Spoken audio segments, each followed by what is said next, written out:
ওই রামগিরি মহারাজ নাকি নাম কুলাঙ্গারটা, সে নবীর সমালোচনা করেছে, নবীর আখলাক নিয়ে বলেছে। তোকে তো বাংলায় ঝাললে হবে না, বুঝতে পারবে না। আল্লাহ যেন ভিডিওটা পৌঁছে দেয়। उसको मैं कहता हूँ अगर तुम सोच लो कि अगर जंगल में खामोशी आ जाए तो ये मत समझ लेना कि जंगल में शेर लेट गया। যদি জঙ্গলে কোনো আওয়াজ না আসে তার মানে এটা নাকি যে জঙ্গলে বাঘ ঘুমিয়ে গেছে। उसका माना एगे যে शेर नेक्स्ट स्टेप जो लेगा, अगला कदम जो बढ़ाएगा वो बहुत खतरनाक होगा। তাই তো নাকি? আমরা চুপ করে আছি বলে তার মানে এটা নয়, আমরা ভাবছি, আমরা সোচছি। কেন? আমরা নবীর জন্য জান দাও দিতে রাজি আছে। কথা ঠিক না বেটিক? জোরে বলে।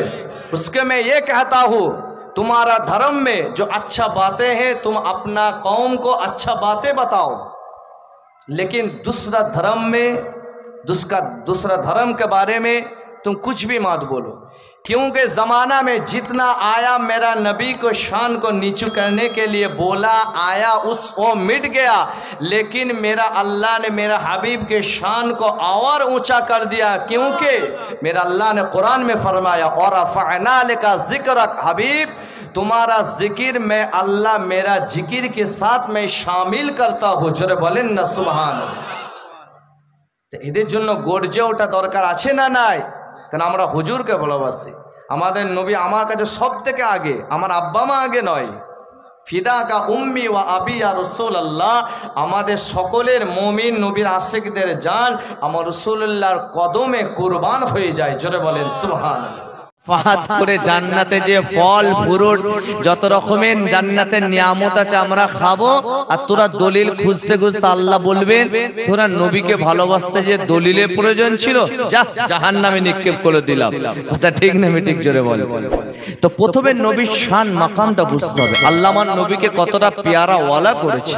এই দাড়িটা ঈমান নয়, নামাজটা ঈমান নয়, এই যে টুপি পরেছে এটা ঈমান নয়, এই জুব্বাটা ঈমান নয়। ঈমানটা তাহলে কি? এগুলো ঈমানের মধ্যে।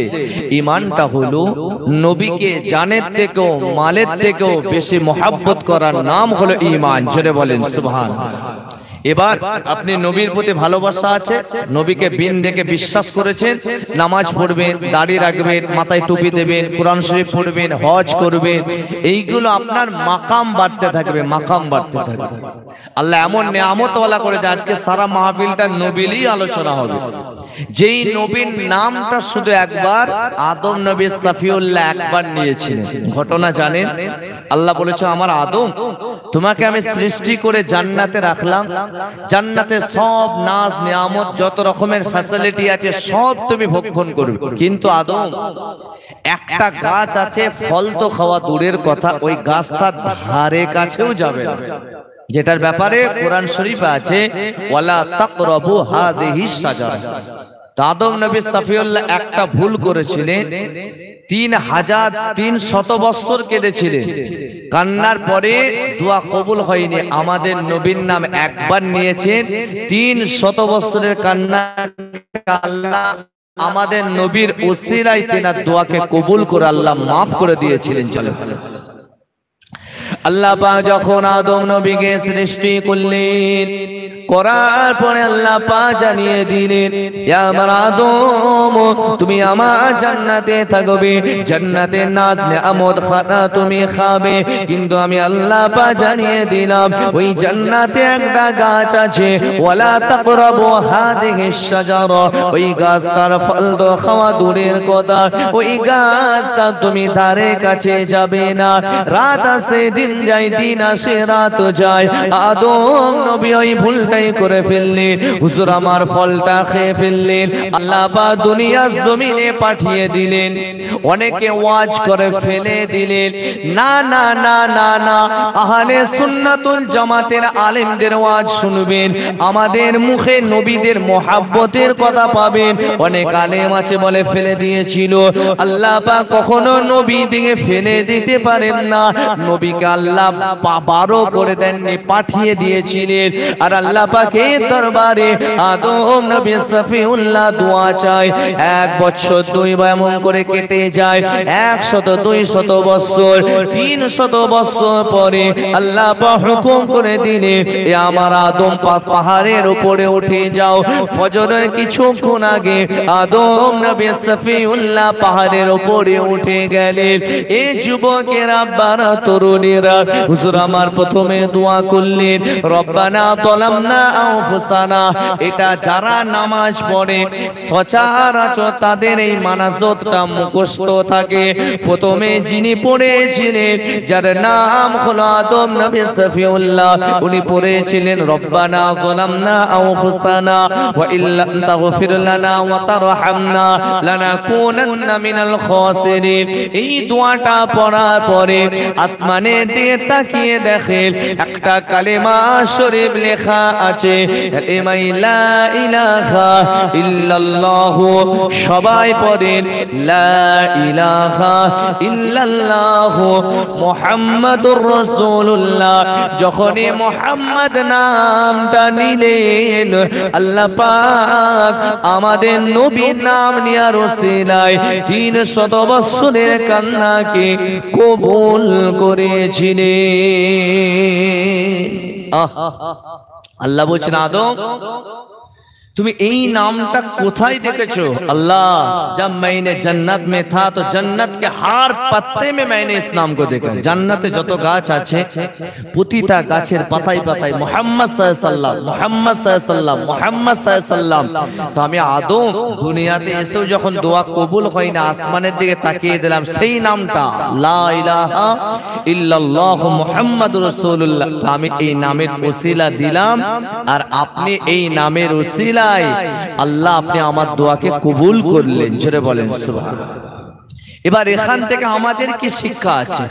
এটা তো হলো ওয়াজ, একটা ঘটনা। আমরা কি পাবো? এই যে আপনারা এখানে এসে বসেছেন, এখান থেকে আমাদের কি শিক্ষা আছে? দৈনিক প্রত্যেক দিন 100 বার করে আমরা কালেমা শরীফ তেলাওয়াত করি। একটা তাসবিহতে কটা দানা থাকে? জোরে বলে 100টা দানা থাকে। তো প্রত্যেক দিন সকাল থেকে নিয়ে রাত পর্যন্ত 100 বার পড়বেন লা ইলাহা ইল্লাল্লাহ মুহাম্মাদুর রাসূলুল্লাহ। আমি শিখিয়ে যাচ্ছি। এটা পড়লে কি হবে? মরণের পরে দেখবেন অনেক লাশ দেখা যায় যে তাকিয়ে রয়ে গেছে, মানে সে মারা গেছে চোখটা চেয়েই রয়ে গেছে। দেখা যায় না? যায় না? কাফনটা খুলে দেখা যাচ্ছে চোখটা চেয়েই মারা গেছে। আবার অনেকে দেখা যায় গাল হাঁ করে মারা গেছে। আবার অনেকে দেখা যায় যেন পেশাব পায়খানা করে ফেলেছে। যখন আমরা গোসল দিতে যাই, অনেক মাইয়েতকে গোসল দিত, দেখে পেশাব পায়খানা করে ফেলেছে। আবার একটা মাইয়েতকে দেখা যায় সে যেন মুচকে হাসছে বা ঘুমোচ্ছে। তাহলে একটাই নাম মরণ। মরণের পরে চেহারায় বিভিন্ন রকমের বিকৃতি ঘটছে না ঘটে? এটার কারণ কি? অ্যানালাইসিস করে দেখা গেছে যাদের রূহটা খারাপ, যারা ওয়াজ শোনার পরে কিচ্ছু মানেনি, খালি যত বছর নবীতে বসা হয়েছে ওয়াজই শুনেছে, আর বক্তার আওয়াজে টেনে টুনে দিয়ে একটা কাহিনী ধরে পালায়। তো আমি একটু কাহিনী বলবো, আপনাদেরকে কিছু আমলের কথা বলে যাব, যেটা আপনারা নিয়ে করতে পারলেন আপনাদের কাজ আছে। আর আমি বলে দিলাম, এটা আমার দায়িত্ব, আমি পালন করলাম। তো এটার মানেটা কি? তার রূহটা খারাপ। আজরাইল আলাইহিস সালামকে দেখে ভয়েতে যে তাকিয়ে আছে, পাপনিটাও ফেলতে পারে না। আমাদের কি হয়? এই যে ওয়াজ হচ্ছে, যদি একটা বজ্রপাত হয় আমরা কি চমকে যাই, তো তেমন দেখে চমকে গেছে, চোখের পাপনিটা ফেলার সময় পাই। আবার একজন দেখে ভয়ে পেশাব পায়খানা করে ফেলেছে, তার রূহটা খারাপ মালাকুল মউতকে দেখে। আর যারা মুস্তাফার আশিক, যে নবীর মাহফিলে বসেছেন, যারা নবীর আশিক হয়, তারা মউতটাকে নিয়ামত মনে করে। আমি মরলেই তো কবরে নবীর দিদার হবে। জোরে বলেন সুবহানাল্লাহ। তাই তারা মউতের সময় ভয় না পেয়ে হাসতে হাসতে মরে। তো আমরা সকলে কোনটা চাই? হাসতে হাসতে মরবেন না পেশাব পায়খানা হয়ে নাপাক অবস্থায় মরবেন? হাসি তো। তাহলে এই হাসতে হাসতে মরতে গেলে দৈনিক 100 বার করে কালেমা শরীফ পড়তে হবে, লা ইলাহা ইল্লাল্লাহ মুহাম্মাদুর রাসূলুল্লাহ। পড়লে কি হবে? মরণের সময়তে আল্লাহ দুটো ফেরেশতা পাঠাবে। আমার ফেরেশতারা যাও যাও যাও, আমার এই বান্দা বান্দিটা প্রতিদিন 100 বার করে কালিমা শরীফটা তেলাওয়াত করতো, যাও এই জবানে কালিমা শরীফটা পড়িয়ে দাও। ওই ফেরেশতারা তারা এই কান দিয়ে কালিমাটা পড়বে আর আপনার জবান দিয়ে অটোমেটিক বেরিয়ে যাবে কালিমা লা ইলাহা ইল্লাল্লাহ মুহাম্মাদুর রাসূলুল্লাহ। মুহাম্মাদুর রাসূলুল্লাহ পড়তে পড়তে পড়তে আল্লাহ পাক আপনার মৃত্যুটা নসিব করে দেবে। সবাই চান তো যে মরণের সময়তে যেন আল্লাহ আমার কালেমাটা নসিব হয়, চান তো নাকি? তাহলে নসিব হতে গেলে শুধু জেনে রেখে দিলে হবে না। ওয়াজ শুনে জেনে গেলেন, জানার নাম ইসলাম নয়, মানার নাম হচ্ছে ইসলাম। আপনি কত জ্ঞান রেখেছেন ওটা দুনিয়াতে চলবে, চায়ের দোকানে ফতোয়া, এটা চলবে না ওটা চলবে না, ঘরে বলছেন লোককে বুঝাচ্ছেন, এই জ্ঞানটা দুনিয়াতে, কিন্তু মারা যাওয়ার পরে দেখা হবে আপনি কি করে এসেছেন। তাই যেটা বললাম, সারা দিনে এই 100 বার কালেমা 20 মিনিট টাইম লাগবে। বলে আমাদের কাছে গোসল করার সময় থাকে না থাকে না? আমাদের কাছে ফোনে কথা বলার সময় থাকে না থাকে না? 24 ঘন্টার ভিতরে আমরা খাবার খাই না খাই না? 24 ঘন্টার ভিতরে আমরা ঘুমাই না ঘুমাই না? তাহলে সবটাই 24 ঘন্টার ভিতরে হচ্ছে। এমন একটা দিন আসবে যে আপনি মোবাইল ফোনটা রয়ে যাবে, আপনার গোসলখানাটা রয়ে যাবে, আপনার ব্যস্ততা রয়ে যাবে, কিন্তু আপনাকে আমাকে দুনিয়া ছেড়ে চলে যেতে হবে, যার নাম মরণ। ওই মরণের সময় আপনার কিচ্ছু কাজে আসবে না। তবে হ্যাঁ, যেটা বললাম যদি করেন, সঙ্গে কিচ্ছু যাবে না কাফনের সঙ্গে। যখন মরে যাবে কাফনে জড়িয়ে দেওয়া হবে, আলুর বস্তা বলে না, সবজির বস্তার মতো বেঁধে দেওয়া হবে। মাথার কাছে একটা বাঁধন, কোমরের কাছে একটা বাঁধন, আর পায়ের কাছে একটা বাঁধন, পুরো বেঁধে দেওয়া হবে। দেখে মনেই হবে না এটা গরিবের লাশ না আমিরের লাশ না গরিবের লাশ। দেখে মনে হয়, যদি পাড়ার লোক না চেনে, যদি বাইরে থেকে কুটুম আসে, এমন করে প্যাকিং করা থাকে, মনে হবে না এটা গরিব মানুষের লাশ না বড় লোকের লাশ। কথা ঠিক না মিটিক জোরে বলে? তো আপনার ওই কাফনের সঙ্গে এই কালেমার আমলটা যাবে। যাওয়ার পর কবরে যখন সবাই মিনহা খালাকনাকুম ওয়া ফিহা নুঈদুকুম ওয়া মিনহা নুখরিজুকুম তারাতান উখরা বলে যখন মাটি দিয়ে চলে আসবে, কবরের সওয়ালের জবাব যারা দৈনিক 100 বার করে কালেমার আমল করেছেন, আল্লাহ কবরের সওয়ালের জবাবকে কালেমার আমলের উসিলায় আল্লাহ সহজ করে দেবেন। জোরে বলেন সুবহানাল্লাহ। আর যখন সবাই চলে আসে, কবরটা অন্ধকার হয়ে যায়। তো ওই অন্ধকার কবরটাকে ওই 100 কালেমা আমল করলে আল্লাহ একটা নূর দিয়ে কবরটাকে নূর আল্লাহ নূর করে দেবেন। জোরে বলেন সুবহানাল্লাহ। তাহলে 100 বার কালেমার কত ফায়দা। মরণের সময় কালেমা নসিব, কবরে সওয়ালের জবাব দিতে পারবে, কবরের অন্ধকারটা আল্লাহ আলো করে দেবেন। তাহলে পড়বেন তো? বলেন ইনশাআল্লাহ।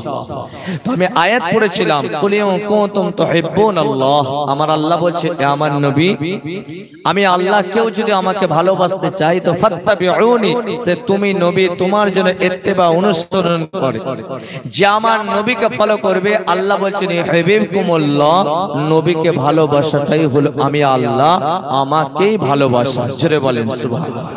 এবার ভালোবেসেছিলেন কারা? একজনের ঘটনা তুলবো, হযরতে বেলাল হাবশী রাদিয়াল্লাহু তাআলা। হুজুর আমার গরিব মানুষ ছিলেন, আর তখন একটা আরবের প্রথা ছিল, গরিবটিকে বাজারে নিয়ে যেয়ে বিক্রি করে বড় লোকেরা কিন্তু তাদের বাড়িতে চাকর হিসাবে রাখতো। তো বেলাল হাবশী হুজুরকে বাজারে নিয়ে যাওয়া হলো। তখনকার মক্কার জমিনে যারা বড় বড় লিডার ছিল, আবু জেহেল, উতবা, শাইবা, আবু লাহাব, উমাইয়া বিন খালফ, তার মধ্যে উমাইয়া বিন খালফ বেলাল হাবশী হুজুরকে কিনলেন, বাড়িতে নিয়ে গেলেন।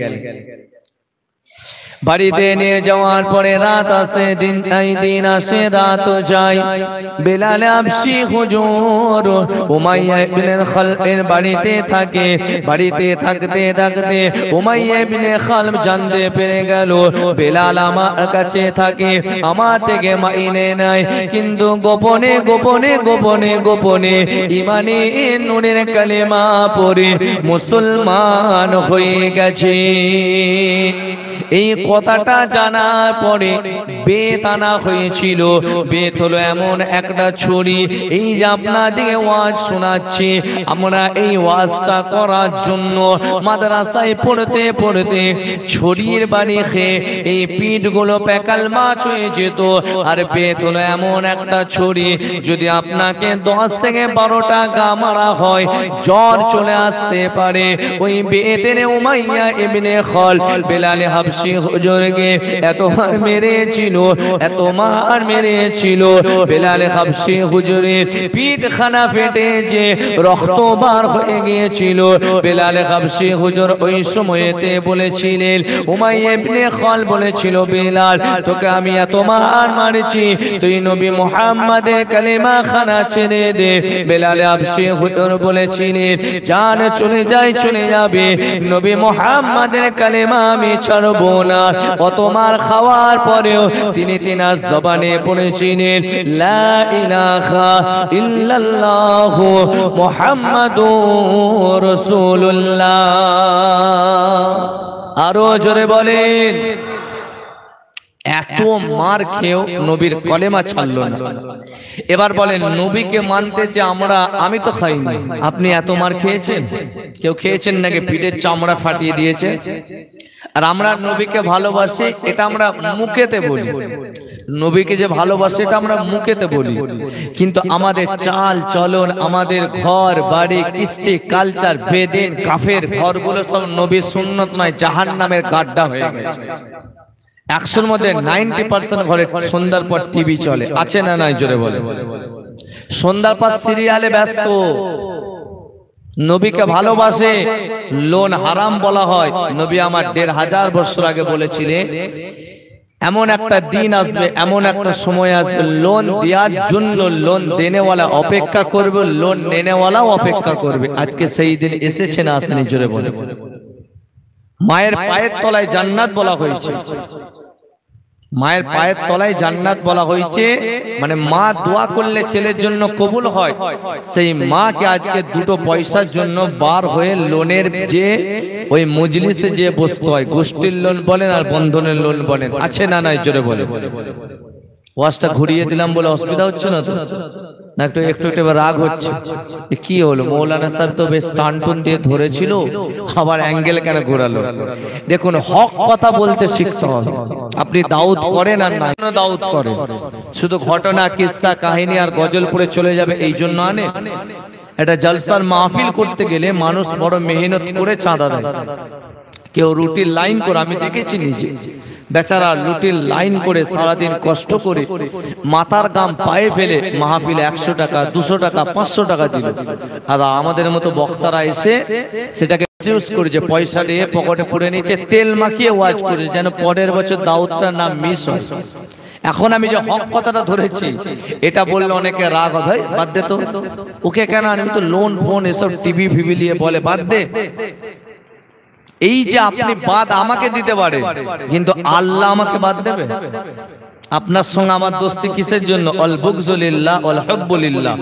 আপনার সঙ্গে আমার দোস্ত ততক্ষণ আল্লাহর জন্য হবে, আর আপনার সঙ্গে আমার দোস্ত কেটে যাবে আল্লাহর জন্য। এই যে হক কথা বললাম, আপনি আমার সমালোচনা করেন, রিজিকের মালিক কে? ব্যাস এখানেই তো ঈমান। আল্লাহ যদি নাও খায়, আল্লাহ যদি আমাকে 10 দিন নাও হয়, এই জানটা কার? এই চোখটা কে দিয়েছে? হাতটা কে দিয়েছে? তাহলে গোটা বডির মালিক তিনি। মালিক যদি 2 দিন না খাওয়ান, মালিককে ভুলে যাব? আরে কুকুরের থেকে শিক্ষা নিতে হবে। একটা কুকুর আপনার বাড়িতে যে ঘুরঘুর করে, 2 দিন খাবার না দিয়েও দেখবেন ওই কুকুরটা আপনার বাড়ির সামনেই বসে থাকে। কথা ঠিক না বেটি? তো যে কথাটা বলছিলাম, নবী আমার 1500 বছর আগে একটা ভবিষ্যৎবাণী করেছিলেন আমার সাহাবারা, এমন একটা দিন আসবে, এমন একটা সময় আসবে যে মুসলমানকে জালেমের হাতে তুলে দেওয়া হবে, জালেমের অত্যাচারে হয়ে যাবে। তো সাহাবা হুজুরা প্রশ্ন করলেন, ইয়া রাসূলুল্লাহ, হাবিবাল্লাহ, মুসলমানের সংখ্যা কম হবে? নবী বললেন না। তাদের মসজিদ কম হবে? নবী বললেন না। মসজিদ বাড়ছে না কমছে? পাড়ায় পাড়ায় মসজিদ। আগে একটা মহল্লায় গ্রামে জামে মসজিদ হতো, এখন পাড়ায় পাড়ায় চাক্কো চিক্কো টাইলস লাগানা, এসি লাগানা মসজিদ। আগে এই মুরব্বীরা বলতে পারবেন যারা বসে আছেন, আগে মাটির মসজিদ ছিল, এরকম সিলিং ফ্যানও ছিল না, মানে তাল গাছের পাখা বানিয়ে তারা হাওয়া করে নবীর দিদার পেয়েছে। আর এখন আমরা এসি রুমে দাঁড়িয়ে নামাজ পড়ছি, তাও দিদার হয়? এসি রুমে দাঁড়িয়ে নামাজ পড়ে তাও রাসূলুল্লাহ দিদার পাই না। তো যাই হোক, যে কথা বলছিলাম, নবী আমার বলেছিলেন ওই সময়টা কখন আমার উম্মত নামাজি হবে, তাদের মসজিদ থাকবে, কিন্তু মসজিদে তারা নামাজ পড়বে, তাদের ঘরগুলো সব সিনেমা হল হয়ে যাবে। আজকে নামাজি আছে, মসজিদও আছে, বাড়িগুলো সব সিনেমা হল করে রেখেছে। যেই বাড়িতে টিভি চলে ওই বাড়িতে কোরআন শরীফ পড়লে আল্লাহর দরবারে যাবে? জোরে বলেন, আল্লাহর দরবারে যাবে কি? কোরআন এমন একটা কিতাব, ওই কোরআনের একটা আয়াতকে ওয়ার্ল্ড বিখ্যাত মাতাল শুধুমাত্র ইজ্জত করেছিল বলে কোরআনের স্পর্শে ওয়ার্ল্ড বিখ্যাত মাতালকে আল্লাহ ওয়ার্ল্ড বিখ্যাত ওলি করে দিয়েছিলেন। জোরে বলেন সুবহানাল্লাহ। এই যে কোরআন শরীফ আমাদের ঘরে ঘরে আছে, এই কোরআন শরীফের এমন পাওয়ার আছে, বরকত আছে। এ যুবকেরা, বারা তরুণেরা, ওয়ার্ল্ড বিখ্যাত মাতাল বিসরে হাবি রহমাতুল্লাহ আলাইহি হুজুর আমার রাস্তা দিয়ে শরাব পান করে টলে টলে যাচ্ছিলেন। রাস্তা দিয়ে যেতে যেতে দেখলেন একটা কোরআন শরীফের আয়াতের টুকরো পড়ে আছে।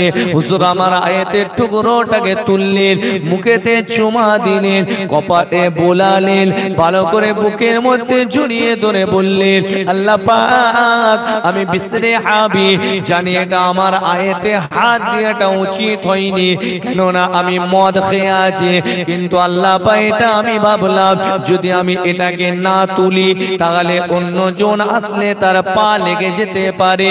আল্লাহ পাকের দরবারে মাফ চাইলেন, বাড়ির মধ্যে নিয়ে গেলেন, ওটাতে খুশবু লাগালেন, গোলাপ পানি দিয়ে তার কাদাগুলোকে ধুলেন, কপালে বুলালেন, মুখেতে চুমা দিয়ে উপরে রেখে দিলেন।